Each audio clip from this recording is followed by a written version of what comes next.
اللَّهُ بِعَذَابِكُمْ إِن شَكَرْتُمْ.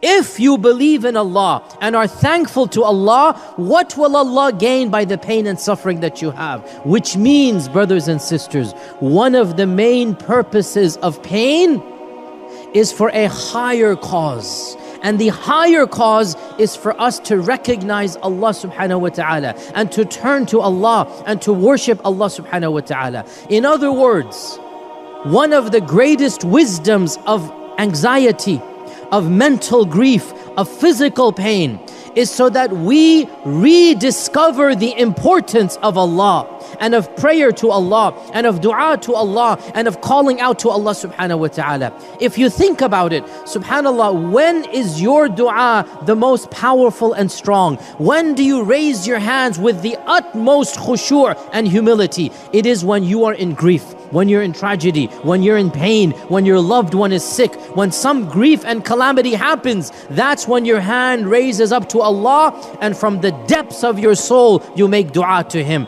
Guess what? That is the purpose of the pain and suffering. That's the purpose of the grief. Because sometimes living the life, our bodies become so luxurious, we forget the needs of the soul. Living the good life, we forget the higher calling. Living the good life, we don't think of death. But what happens when a pain afflicts us, when a loved one is sick?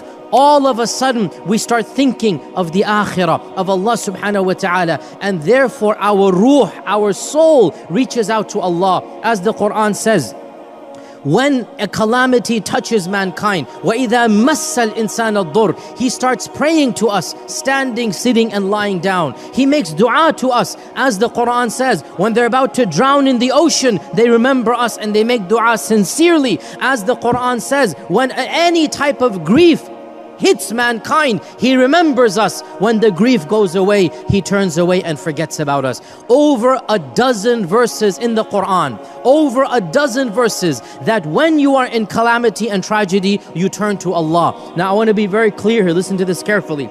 Allah never criticizes turning to Him at times of tragedy. Allah criticizes neglecting Him after the tragedy is over. Allah never criticizes making dua at times of tragedy. That's not a criticism, that's not a problem. So if one of you rediscovers Allah when you're sick, when your child is sick, when you're going through a financial crisis and emotional loss, and you're making extra dua to Allah, don't feel guilty. That is the reason why you're in pain and suffering. Allah Azza wa Jal, just like the doctor's giving you the shot for a greater goal, there's a greater purpose. There is pain, but the pain will protect you from a bigger pain. So the purpose of that smaller pain is so that you rediscover the pleasure of worshipping Allah.